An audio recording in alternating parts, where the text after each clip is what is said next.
کله کله که به ژوند کې سختي راځي کله کله موږ به ځان باندې تکلیف تېرو شپه ورځ به په ځان باندې یوه کوو محنت به کوو نو هله به موږ هغه مقام ته رسو او موږ به انشاءالله العظیم کامیابېږو که د عظمت تکل کوي نو پاسه شپې روڼې کا د شوګیرو په بیه ډېر د کار څیزونه کېږي د کامیاب ژوند دپاره لومبۍ خبره ده چې ځان له منزل او مقصد ټاکل دی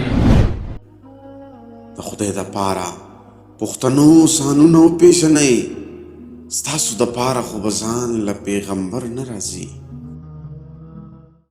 سر د کامیاب ژوند دپاره مونږ څه کول پکار دي زما خوږ بچې ډاکټر اعظم اعظم صاحب وایي ای وخت ستا د تګ لارې زمونږ دي ستا نه دي منزل کو زمونږ نشي مزلونه خو به وي نو زما خوږ بچې د کامیاب ژوند دپاره لومبۍ خبره ده چې ځان له منزل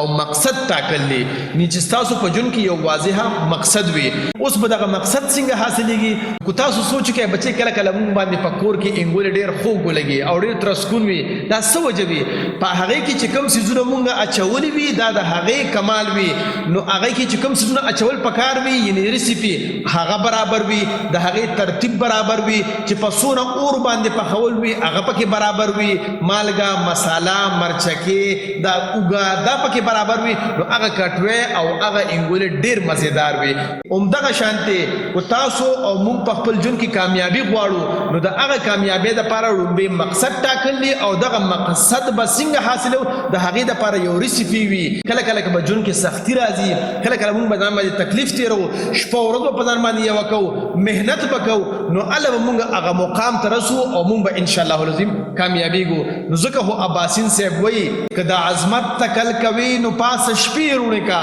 د شوګیرو په بیه ډېر د کار څیزونه کېږي نو که مونږ او تاسو په ژوند کې کامیابي غواړو نو کله کله به شپې هم روڼو ډېره مننه خوشحاله اوسئ لوی ستړی شي بچې ودان آباد اوسئ د خدای دپاره پښتنو سانونو پیژنئ ستاسو دپاره خو به ځان له پیغمبر نه راځي